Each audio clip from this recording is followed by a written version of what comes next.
Jadi sumber akidah kita jelas, ya, dari Al-Quran dan hadis dan juga ijma' para salaf. Ya. Berbeda dengan ahlul bidah. Ahlul bidah maka mereka mengambil akidah mereka dengan sumber utama adalah akal mereka. Tatkala ada hadis-hadis yang bertentangan dengan akal mereka, maka mereka takwil, ya, atau mereka simpangkan artinya, atau mereka tolak, Tatkala tidak masuk akal mereka, maka mereka tolak. Ya. Muhammad nabina binuruh hadina Makkah minuru satal madinah. Assalamualaikum warahmatullahi wabarakatuh.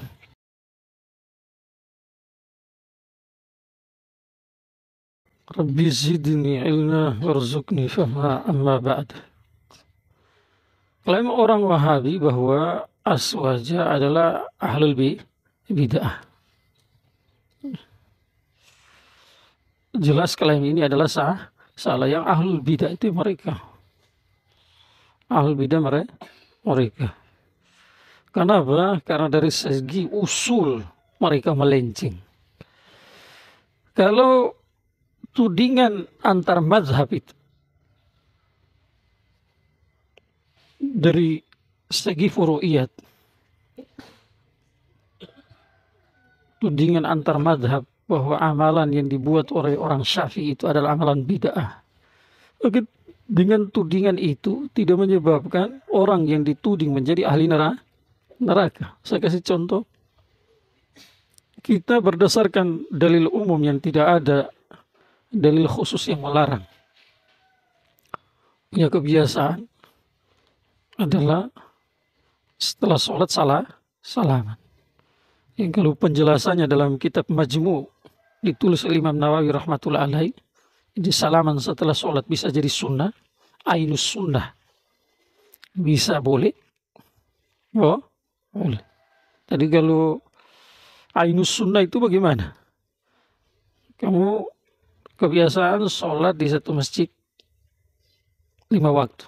Tiba-tiba waktu zuhur kamu tidak ada. Nanti asar baru datang lagi sholat di masjidmu itu. Maka di saat zuhur kamu tidak jumpa dengan orang yang biasanya kamu sholat bersamanya dalam satu masjid itu, dalam mengerjakan sholat 5 waktu, maka di waktu asar kamu disunnahkan salaman dengan orang yang biasa kamu sholat dengan dia di situ. Dan di saat zuhur kamu tidak sempat sholat bersama dia di masjid itu. Paham tidak? Berdasarkan dalil umum. Tapi kalau kamu rutin 5 waktu, zuhur, asar, maghrib, isya, subuh, sama-sama di situ, kesalaman boleh, tidak salaman juga boleh. Itu dalam pandangan Syafi'iyah. Sebagaimana dijelaskan Imam Nawawi dalam kitab Majmu'. Sementara orang-orang Hanafi mengatakan itu amalan bid'ah. Mereka juga membagi bid'ah itu ada 2, hasanah dan sahih. Kita juga membagi bid'ah ada 2, hasanah dan sahih. Tetapi cara pembagiannya itu berbeda. Alias usul fikihnya berbeda. Maka tudingan orang Hanafi kepada orang-orang Syafi'iyah bahwa amalan itu adalah amalan bid'ah. Dan bid'ahnya tidak tanggung-tanggung. Mereka mengklaim amalan kita setelah sholat itu, salaman kemudian zikir bersama doa, itu adalah bid'ah, bagian dari bid'ah sayyi'ah. Apakah sebab tudingan Hanafiyah kepada orang-orang Syafi'iyah bahwa kamu telah mengerjakan satu amalan bid'ah sayyi'ah, jadi orang-orang Syafi'iyah menjadi ahli neraka? Jawabannya tidak. Paham tidak? Jadi bukan jadi ahli neraka, tetapi bisa jadi kita yang mengerjakan ini betul, jelas dapat pahala 2. Bisa jadi Hanafi salah. Tetapi sebab salahnya mereka tidak berdosa. Justru mereka dapat pahala 1. Atau sebaliknya, Hanafi betul, kita salah. Orang-orang Hanafi mendapatkan pahala 2. Kita orang-orang Syafi'iyah mendapatkan pahala 1. Jelas sih. Jadi, tudingan itu tidak menyebabkan yang menuding jadi ahli neraka atau yang dituding jadi ahli neraka. Itu masalah furu'iyat. Sementara berbeda dengan masalah akidah. Jadi kalau ada bagian dari firqah umat Islam yang bukan dari ahli sunnah wal jamaah yang hakiki, itu dimasuk dalam kategori firqah sesat. Maka mengenai mereka itu ahli neraka tidak ragu lagi. Kecuali Allah ampuni dengan rahmatnya atau mereka bertobat sebelum meninggal dunia. Kenapa? Karena Nabi terang-terang bersabda dalam Al-Quran, dalam hadisnya, bahwa kulluhum finnar. Sebelumnya hadis panjang itu, saya kutip akhirnya saja, semua dalam neraka. Jadi umatku terbagi menjadi 73 semua neraka, illa millatu wahidah, kecuali satu golongan. Qalu man hiya ya Rasulullah? Siapa mereka ya Rasulullah? Qala ma'ana alaihi wa ashabi. Yang selamat adalah orang yang berjalan di atas ajaranku dan ajaran sahabatku. Orang yang berakidah sebagaimana akidahku dan akidah para sahabatku. Paham tidak? Maka tadi saya katakan tudingan mereka bahwa kita ahlul bidah tidak betul. Justru mereka menjadi ahlul bidah. Karena mereka adalah bagian dari golongan umat Islam yang menyamakan Allah dengan selain Allah. Sudah begitu membawa nama-nama para imam, membawa nama-nama para salafus salih. Jelas ya? Sehingga Mula Ali Qari rahmatullah alaih dari kalangan Hanafiyah, ulama besar dari kalangan Hanafiyah, beliau katakan, siapa itu mujassimah musyabbiha, humul ladzina yushabbihuna al-haqqa bil khalqi. Mereka adalah orang-orang yang menyerupakan Allah dengan selain Allah. Jelas. Yang berikutnya adalah mereka mengatakan bahwa kita ini tersesat sebab selalu memahami ayat menggunakan logika. Tatkala ayat itu tidak nyambung dengan logika kita, tidak cocok, maka kita takwil. Sehingga kita tersesat. Jelas, na'udzubillah, ini adalah fitnah. Fitnah. Nabi bersabda, khairul umuri awsatuha, sebaik-baik urusan adalah yang sedang-sedang. Jadi aswaja itu tidak juga liberal,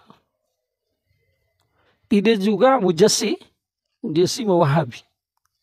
Jadi akalnya itu dia pakai. Mereka menggunakan akalnya sesuai dengan tuntunan syariat.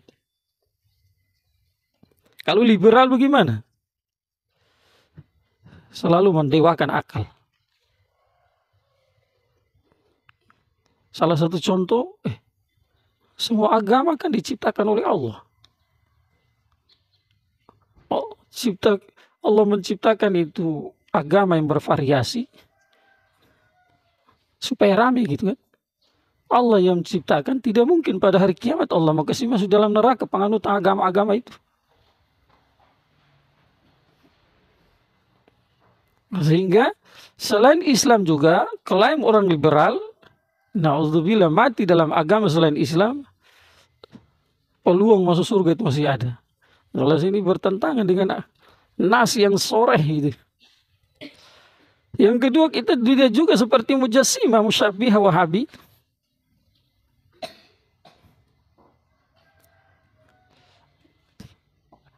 Yang tidak menggunakan akal untuk memahami ayat-ayat mutasyabihat.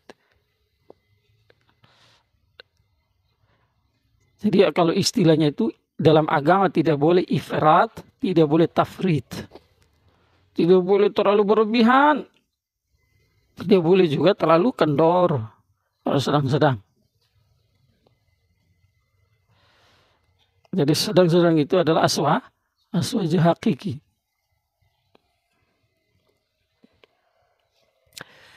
Kami orang-orang Aswaj dalam memahami Ar-Rahmanu 'alal arsy istawa. Jelas bukan logika yang dipakai semata itu, tetapi akal yang dikasih oleh Allah Subhanahu wa taala untuk kami, khususan para ulama-ulama kami itu. Ya, semoga Allah rahmati mereka. Itu adalah untuk mensinkronkan satu ayat dengan ayat yang lain, tidak kasih bakal lagi. Atau dalam menggunakan akal untuk memvonis sesuatu tidak tahakum, tidak memvonis tanpa dasar. Paham tidak? Tetapi akal selalu dipakai untuk menguatkan nas dan mensinkronkan satu nas dengan nas yang lain. Itulah kelebihan yang diberikan oleh Allah untuk orang-orang aswaj. Jadi tidak terjebak dalam ifrat, tidak terjebak dalam tafrid. Tengah-tengah mainnya itu. Sesuai dengan anjuran Nabi Sallallahu Alaihi Wasallam. So, bagaimana nanti diikut. Dalam surat Al-Imran, Allah sendiri sampaikan, huwallazi anzala 'alaikal kitab. Dialah zat yang menurunkan ke atasmu Alkitab. Jelas, alaika ay ala Muhammad. Alkitab bukan Taurat, bukan Injil, bukan Zabur, tetapi maksud di situ adalah Al-Quran. Terus Allah sendiri jelaskan lagi, minhu ayatum muhkamat, dari Alkitab ay Al-Quran yang diturunkan ke atasmu itu adalah ayat-ayat muhkamat. Apa makna dari ayat-ayat muhkamat? Untuk memahaminya tidak perlu takwil. Sudah jelas. Jadi ayatnya cuma satu atau beberapa. Tetapi untuk memahami itu tidak ada Hanafiyah, tidak ada Malikiyah, tidak ada Asy'ariyah, tidak ada Maturidiyah, tidak ada Hambaliyah. Jadi dalam mazhab, 4 mazhab jelas.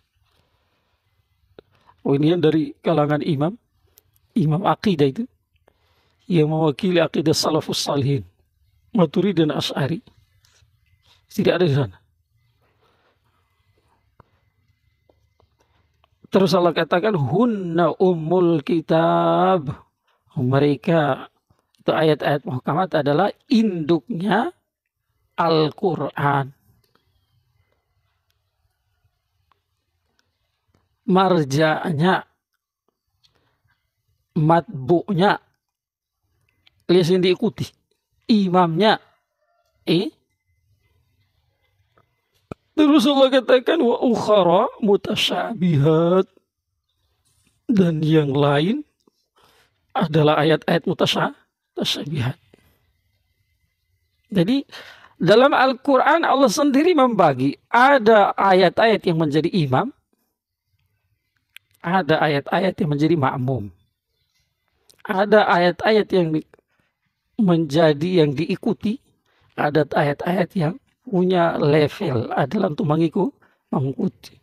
Alias kamu memahami ayat-ayat yang disuruh untuk mengikuti harus merujuk kepada ayat muhkamat. Contohnya lah dalam sholat ada imam. Kalau sholat sendiri kan gerakannya ya terserah dia. Ulama sendiri berdiri baca Al-Baqarah selesai, Al-Imran lanjut, dan seterusnya. Kapan dia mau ruku ya terserah dia. Yang penting sholat yang dikerjakan itu masih di dalam waktunya.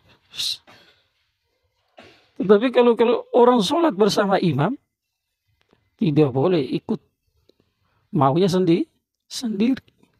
Senangnya sholat rakaat panjang-panjang, tapi imamnya hanya baca inna a'atwaina, rakaat pertama kedua al-ikhlas. Ya tidak boleh kamu mengatakan saya maunya panjang. Kau harus wajib mengikuti imam. Kalau tidak sholatmu bukan hanya berantakan biasa, tapi batal, rusak. Maka dalam Al-Quran itu Allah sendiri sudah membagi bahwa ada ayat yang statusnya kedudukan menjadi imam dan ada ayat-ayat yang status dan kedudukan menjadi makmum. Dan makmum punya kewajiban untuk memahami makmum harus ikuti apa kata imam. Ikuti kehendak imam. Ikuti gerakan imam. Paham ya? Inilah logika yang dikasih oleh Allah kepada orang-orang aswajid. Jadi pikirannya itu bukan dia kedepankan akalnya, di belakangkan nas, atau dia pikir nas ini tidak cocok dengan akal, harus ditakwil. Bukan itu. Tetapi perintah takwil ini datang dari siapa? Allah. Dan orang-orang yang mahir dalam mentakwil itu bukan orang sembarangan. Saat Abdullah bin Abbas radhiyallahu anhuma senang berkhidmat kepada Rasulullah. Maka dalam satu momen bangun malam Rasulullah sallallahu alaihi wasallam, Abdullah siapkan air untuk wudu, untuk istinja. Rasul kembali sudah lihat, di malam-malam ini sepupu mereka berdua ini. Tetapi di satu sisi umat, di satu sisi murid. Masya Allah. Orang bilang khidmat yang tidak diminta itu. Dikerjakan dengan senang hati. Waktu itu doa itu keluar dari kalau mau doakan saya, doa juga, tapi itu tingkatan ijabahnya itu sangat minim. Tetapi kalau yang tipe kayak Abdullah bin Abbas radhiyallahu anhu bikin tadi, waktu itu orang senang langsung berdoa.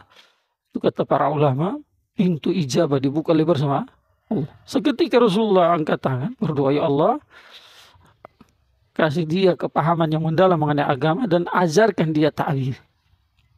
Ilmu ta'wil. Nah, jadi jangan bilang ta'wil itu tidak bagus. Sembarang ta'wil tidak boleh juga. Jelas ya? Oke, atas dasar tadi Allah sendiri membagi. Ada ayat yang statusnya imam, ada ayat yang kedudukan sebagai makmum. Semua mengerti makmum itu tidak boleh bergerak tanpa mengikuti kehendak imam. Tidak boleh mendahului imam, tidak boleh sejajar dengan imam, jadi di belakang. Kecuali imamnya salah. Jelas yang menjadi imam di dalam Al-Quran bukan qaulnya si fulan, tetapi firman Allah langsung. Maka ayat muhkamat yang Allah jadikan sebagai imam itu satu zarah juga peluang salah tidak ada. Kalau imam sholat masih bisa salah. Maka kita lihat Allah sendiri sudah membagi tuh. Ada ayat muhkamat sebagai imam, mutasyabihat sebagai makmum. Maka kita lihat dalam Al-Quran. Dalam Al-Quran beberapa ayat yang Allah jadikan sebagai imam. Salah satu contoh, laisa kamitslihi syai'un wa huwas samiul basir.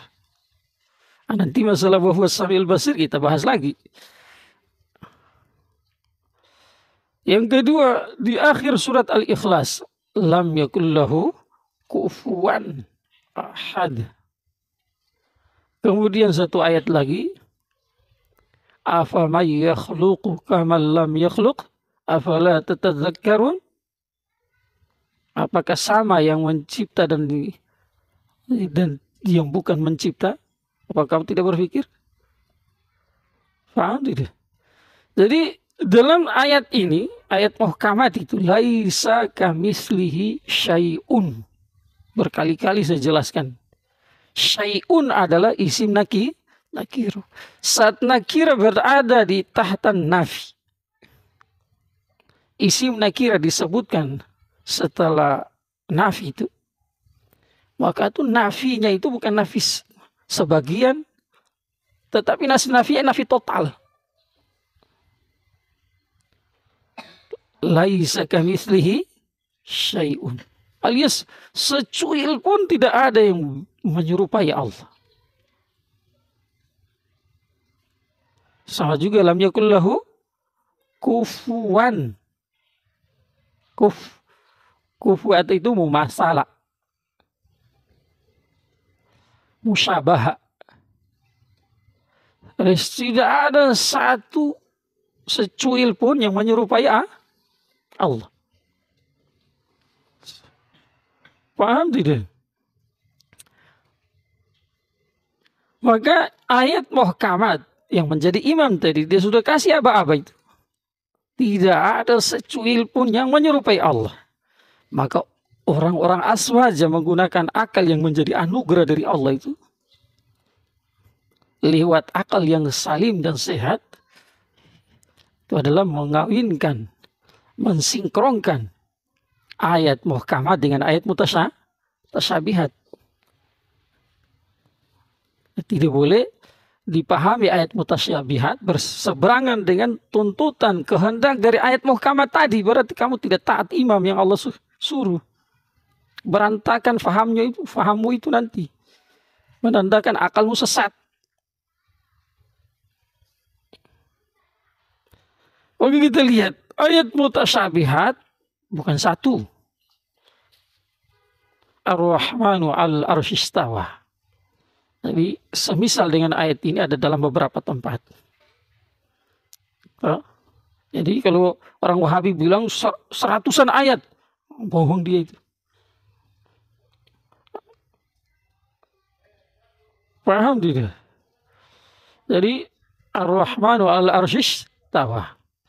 Yang kedua, ayat-ayat mutasyabihat seperti mana kata Nabi Ibrahim, wa qala inni dzahibun ila rabbi sayahdin, rabbi habli minas salihin. Paham tidak? Yang kedua, yang berikutnya lagi Allah sampaikan, wa idza sa'alaka ibadi anni fa inni qarib. Kemudian Allah sampaikan lagi dalam ayat lain, surat Qaf, itu surat apa?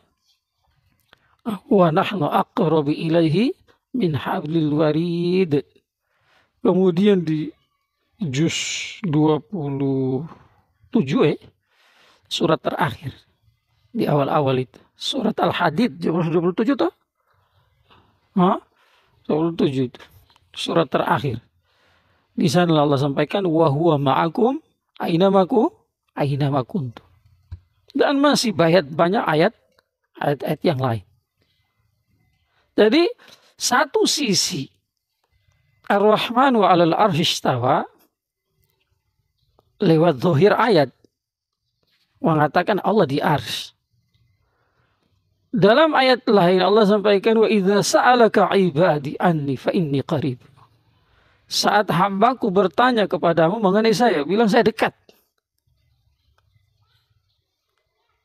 Saat itu bilang Allah di arsy. Satu ayat lagi, ayat mutasyabihat yang lain mengatakan bahwa Allah sampaikan Allah dekat. Kemudian dalam ayat lain lagi Allah sampaikan wa nahnu aqrabu ilaihi min hablil warid. Kami lebih dekat dari dia melebihi dekatnya urat saraf kepada dia itu. Terus Nabi Ibrahim alaihissalam saat keluar dari Irak mau berangkat ke Syam yang saat itu tujuannya ke Palestina, maka boleh sampaikan wa qala inni dzahibun ila rabbi sayahdin. Ibrahim alaihissalam berkata, saya akan pergi kepada Tuhan saya, dia akan memberi saya petunjuk. Jadi ayat-ayat mutasyabihat yang begitu kompleks, zahirnya berbeda. Maka orang aswaja bukan mendahulukan akal karena ayat itu tidak cocok dengan akalnya itu. Bukan memahami itu ayat dengan cara melenceng karena tidak cocok dengan akalnya, itu orang Mu'tazilah.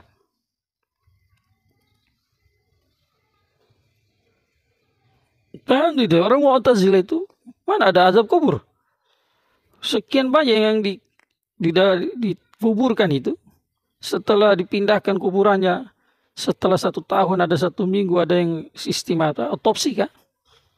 1 minggu sudah dikuburkan, ada maslahat ingin diselidiki sama kepolisian, dibongkar oleh kuburannya. Di situ tidak ada azab, tidak ada nikmat. Tentangan dengan akal. Makanya azab kubur diingkari. Orang-orang aswaja tidak seperti itu. Karena ayat-ayat mutasyabihat zohir satu sama yang lain berseberangan. Paham tidak? Yang kedua, tuntutan ayat muhkamat tadi. Ingat kata ayat muhkamat, kamu dalam memahami ayat-ayat mutasyabihat sudah perintah Allah itu. Lihat saya. Apa keinginan saya? Jadi tidak boleh kamu memahami yang berlawanan dengan apa tuntutan ayat muhkamat. Apa kata ayat muhkamat? Tidak ada secuil pun yang menyerupai dengan Allah dari segi zat dan sifat.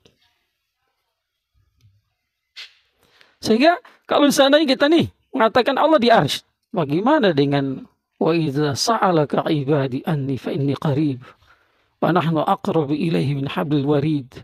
Kemudian wa qala inni dhahibun ila rabbi sayahdin wa huwa ma'akum aina ma kuntum.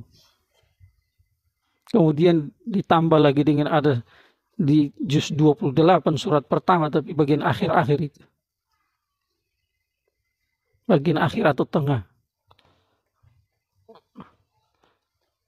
Kalau ada dua orang yang ketiganya Allah. Kalau tiga orang keempatnya dan seterusnya. Jadi mafhum ayatnya begitu. Paham tidak? Jadi kalau kita mengatakan Allah di arsy, bagaimana dengan ayat mutasyabihat yang lain? Kalau kita memahami Allah di Palestina, bagaimana dengan ayat mutasyabihat yang lain? Kalau kita memahami Allah itu dekat kepada setiap hambanya melebihi urat syarafnya, bagaimana dengan ayat mutasyabihat yang lain? Nomor satu. Yang kedua, kalau kita memahami Allah di arsy, tuntutan dari laisa kamitslihi syai'un lam yakul lahu kufuwan ahad afama yakhluqu kama lam yakhluq. Ini adalah berlawanan. Kenapa? Karena arsy itu adalah tempat. Arsy. Jadi saya ingatkan ya, kita bukan karena ayat itu tidak cocok dengan logika ya, mau tidak mau ditakwil, tidak. Ini karena kita, kenapa ulama-ulama kita mentakwil? Karena itu bagian dari perintah Allah. Dan ini manhaj salafus salih. Klaim Wahabi mereka ikuti manhaj salafus salih itu bohong.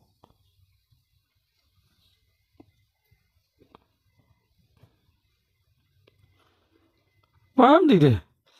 Jadi kalau kita mengatakan Allah di arsy, berarti kita tidak ikuti imam. Tidak ikuti imam. Jelas ya? Kalau kita mentakwil ayat-ayat yang lain sementara Ar-Rahmanu 'alal arsy istawa, kita tidak takwil. Jelas-jelas itu berseberangan, itu namanya tahakum, memutuskan tanpa dasar. Kalau dalam bahasa Urdunya namanya sinazor. Dengkul yang dipakai tidak pakai logika salim. Ulama-ulama aswaja dalam memahaminya itu mereka gunakan logika, bukan dalam mentakwil ayat-ayat mutasyabihat itu bukan karena tidak cocok dengan akal, tetapi itu adalah bagian dari perintah Allah Subhanahu wa taala, dan itu karunia. Kalau ada yang mengatakan bahwa seperti mana klaim orang Wahabi, Ar-Rahmanu 'alal arsy istawa itu bukan ayat mutasyabihat tapi muhkamat. Salah itu. Kenapa? Karena istiwa sendiri punya makna kurang lebih ada 15. Seandainya istiwa hanya punya satu makna, tidak ada makna yang lain lagi, bisa jadi apa yang mereka klaim itu betul. Tetapi sebagaimana kita sudah sampaikan sebelumnya bahwa istiwa sendiri punya 15 makna. Dari 15 makna ada yang cocok dengan Allah, ada yang tidak. Dan sudah clear itu istiwa Ar-Rahman wa al-Arsh istawa, bagian dari ayat mutasyabihat itu clear dari zaman dulu. Ini narasi orang Wahabi untuk mengelabui umat bahwa dia bagian dari ayat muhkamat. Jelas tidak. Karena kalau kita mengatakan dia bagian dari ayat muhkamat, berarti berbenturan ayat muhkamat dengan ayat muhkamat yang lain. Laisa kamitslihi syai'un. Secuil pun tidak menyerupai Allah. Selain Allah dari segi zat dan sifat. Kalau kita mengartikan zahir itu bahwa Allah itu ada di arsy. Mau kita bilang Allah bergantung, tidak bergantung, tetapi ada kesamaan Allah dengan selain semua makhluk punya tempat. Tidak ada satu makhluk yang tidak punya tempat. Semua makhluk terikat dengan ruang, waktu. Tidak ada satu makhluk yang tidak ada dalam waktu. Semua makhluk itu punya arah. Tidak ada satu makhluk yang suci dari arah. Maka kita mau bilang Allah itu tidak bergantung atau mau bilang Allah bergantung, itu dikesampingkan dulu. Tetapi saat kita memvonis, meyakini bahwa Allah bertempat, berarti di situ laisa kamitslihi syai'un, melarang. Karena dia imam. Paham tidak? Ini tolak. Makanya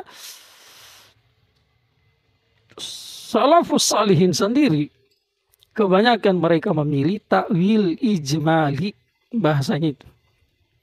Apa takwil ijmali? Istiwa betul maknanya serahkan sama Allah. Tapi mereka mensucikan Allah dari arah, tempat dan waktu.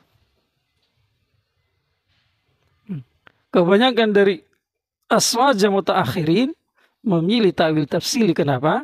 Karena semisal dengan orang-orang Wahabi, Mu'tazilah dan lain sebagainya, banyak melakukan penyelewengan yang menyebabkan banyak umat tersesat. Akhirnya istiwa itu diartikan dengan takwil tafsili, yang ista'ala atau ista'ula, maha tinggi atau maha menguasai. Paham tidak? Seperti itu. Sekarang sebelum kita sampaikan pendapat sebagian sahabat mengenai siapa itu Allah, jadi kita clearkan dulu apa kata orang Wahabi mengenai wahuwas samiul basir. Wahuwas samiul basir. Lihat, kata mereka begini, bahwa kalau kamu mengatakan Allah bertempat, itu adalah tempat, itu adalah sifat manusia, dan itu aib bagi Allah tuh. Kenapa kamu meyakini bahwa Allah itu maha mendengar dan melihat? Sebagaimana Allah sendiri sampaikan dalam Al-Quran, wa huwas sami'ul basir. Inilah pertanyaan ini muncul. Kenapa? Karena dangkalnya dia dalam berpikir, otaknya tidak dikasih luas sama Allah.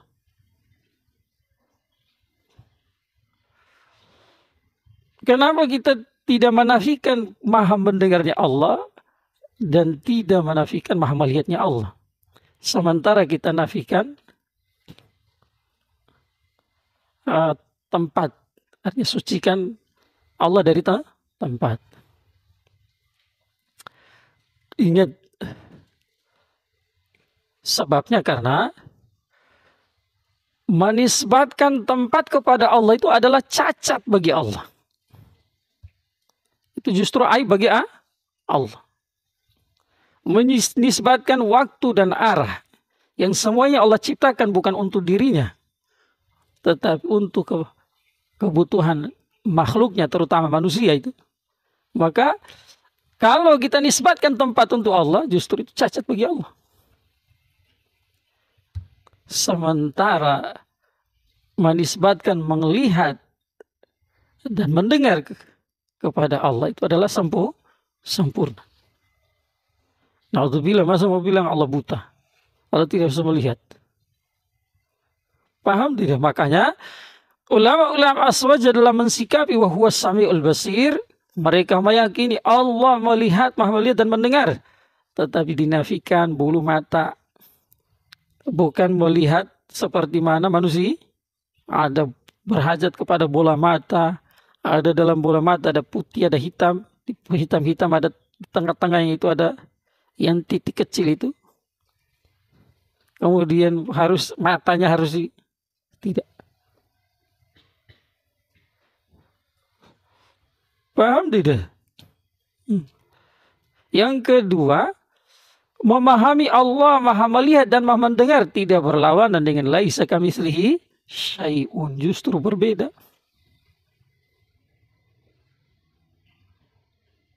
Paham tidak? Jadi justru berbeda, bukan berlawanan dengan apa yang menjadi tuntutan laisa kamitslihi syai'un. Dan juga lam yakul lahu kufuwan ahad, afama yakhluqu kamal la yakhluq. Kamal lam yakhluq. Paham ya? Justru kalau kita nafikan itu, mana ada Tuhan yang tidak bisa melihat?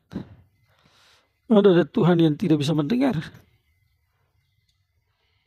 Jelas ya? Yang berikutnya, kata-kata sebagian sahabat atau kata-kata sahabat. Salah satunya Ali bin Abi Thalib radhiyallahu. Apa kata Ali? Bahwa Allah adalah zat yang kalau apa termasuk dalam pikiran mengenai dia bukan Allah.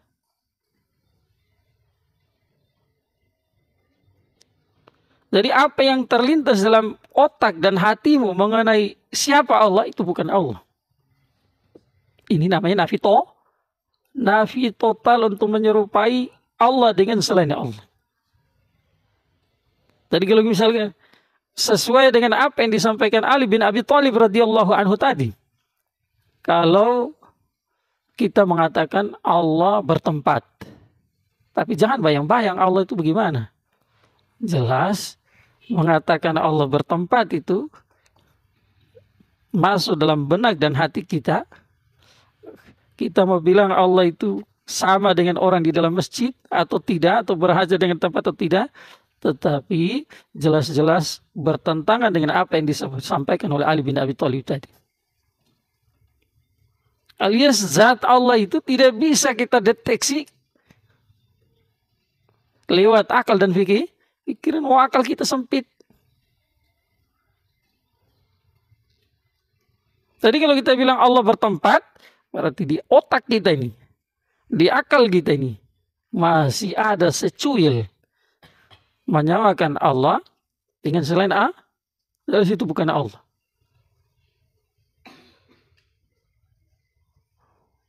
Paham tidak? Jadi saya ulangi kata-kata Ali bin Abi Thalib radhiyallahu anhu. Yang terlintas di akal dan pikiranmu dan hatimu mengenai Allah itu bukan Allah.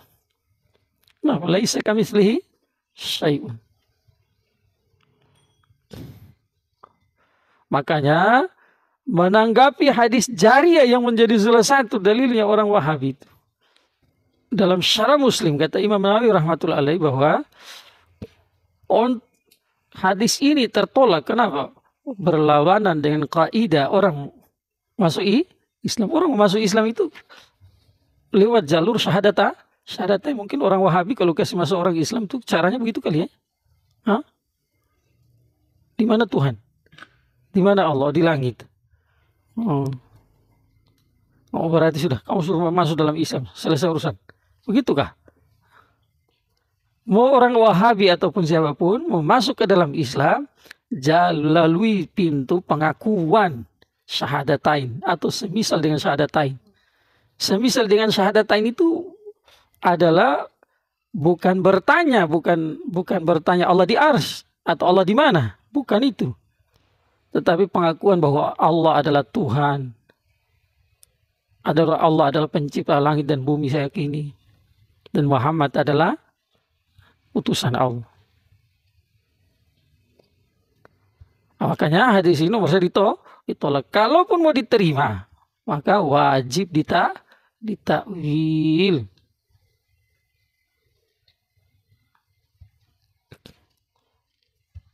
Yang kedua lagi, riwayat yang berkaitan dengan hadis jariyah itu, perawinya saya nomor satu berbeda-beda. Kemudian matan, isi hadis itu juga berbeda-beda. Ada satu kisah, tetapi perawinya berbeda-beda. Yang kedua, isi dalam matan hadis atau isi dalam hadis itu juga berbeda-beda, berbeda ceritanya itu. Dari semua riwayat yang paling cocok dengan syarat orang memasuk ke dalam Islam itu adalah riwayat Imam Malik yang berkaitan dengan kisah jariyah. Nabi tidak bertanya, fa'aina Allah, di mana Allah? Tetapi Nabi bertanya, atas hadina, atas apakah engkau bersaksi Allah ilaha illallah? Kemudian Nabi bertanya lagi, atas hadina anni Rasulullah, atau kama qala Nabi sallallahu alaihi wasallam. Maka riwayat ini jelas riwayat yang pas dengan seseorang mau masuk ke dalam Islam. Atau mau mengetahui orang itu beriman atau tidak ada, termasuk orang Wahabi. Saya mau cek dulu ini orang beriman atau tidak. Di mana Allah? Kalau orang yang ditanya menjawab, saya tidak tahu. Di mana Allah? Kafir dia. Mungkin orang Wahabi saja yang bilang kafir kali. Tidak ada satu ulama, saya tidak tahu orang Wahabi. Orang Wahabi fatwanya bagaimana mengenai orang yang menjawab tidak tahu. Tetapi di luar orang Wahabi tidak ada satu ulama yang mengatakan bahwa orang yang ditanya tadi di mana Allah, dia jawab tidak tahu, dia jadi kafir. Menandakan bahwa untuk mengecek seseorang beriman atau tidak bukan melalui jalur di mana Allah, lalui jalur pertanyaan di mana Allah. Paham tidak? Jadi khulasanya adalah kami orang-orang aswaja dalam memahami ayat-ayat mutasyabihat bukan dipilih jalur ta'wil bukan karena tidak masuk di otak, tetapi akal yang menjadi anugerah dari Allah Subhanahu wa ta'ala, pemberian salah satu pemberian terbesar itu dipakai sesuai jalurnya, tidak ifrat, tidak tafrid. Jelas jadi yang ahlul bid'ah adalah orang mujassima, musyabbiha alias Wahabi, bagian dari mereka itu. Yang bukanlah yang mujassima atau musyabbiha, ahlul bid'ah bukanlah orang Asy'ari atau Maturidi. Paham ya? Itu saya tambah sedikit mengenai kata-kata para imam. Mereka selalu membawa kata Imam Malik saat beliau ditanya mengenai istiwa. Jelas jawaban mereka yang mau atasnamakan Imam Malik itu adalah fitnah atas nama Imam Malik.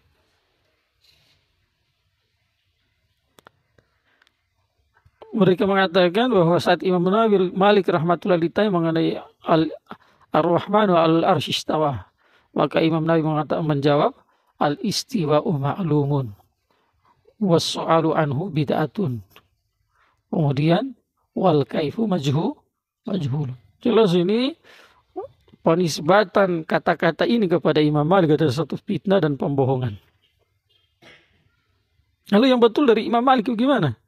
Yang betul dari Imam Malik adalah saat beliau ditanya mengenai Ar-Rahmanu al-Arsy istawa, beliau jawab al-istiwa'u ma'lumun wa la yuqalu an kaif wal kaifu ghairu ma'qulin atau wal kaifu anhu marfu'un.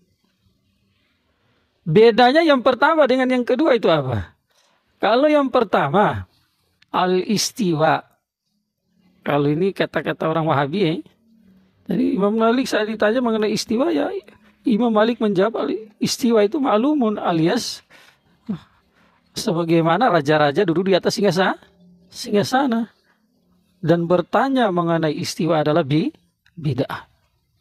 Wal kaifu majhulun, alias Allah itu, keberadaan Allah di arsy itu pasti, tetapi bagaimana beradanya tidak ditahu. Alias majhul artinya tidak ditahu. Secara pasti Allah di arsy, tetapi keberadaan Allah itu bagaimana tidak ditahu. Jadi serahkan saya sama Allah. Itu makna yang pertama. Sementara makna yang kedua, yang penisbatan yang sahih dan betul itu, ini juga nisbat ini dinisbatkan kepada salah satu istri Nabi, Ummu Salamah radhiyallahu anha, dan gurunya Imam Syafi'i, Ibnu Uyainah rahmatullah alaih. Apa yang makna yang kedua? Al-istiwa'u ma'lumun wa la yuqalu an kaif. Al-istiwa itu semua orang tahu, ada dalam Al-Quran. Ayat istiwa semua orang tahu. Tetapi jangan kamu bahas mengenai bagaimana. Bagaimana? Kenapa? Wal kaifu ghairu ma'qulin. Karena bagaimana untuk Allah itu berlawanan dengan akal yang sehat, yang cocok dengan laisa kamitslihi syai'un. Alias kalau kita mau bilang ini namanya bagian dari ta'wil ijma. Istiwa ayatnya kita yakini betul, maknanya kita serahkan sama Allah, plus mensucikan Allah dari tempat, arah dan waktu. Jelas ya? Nah, jadi yang sesat alhamdulillah bukan kami aswaja, tetapi yang sesat siapa? Wahabu, Mujassimah, Musyabbiha, gaya baru. Semoga bermanfaat. Subhanallah bihamdihi, subhanallah.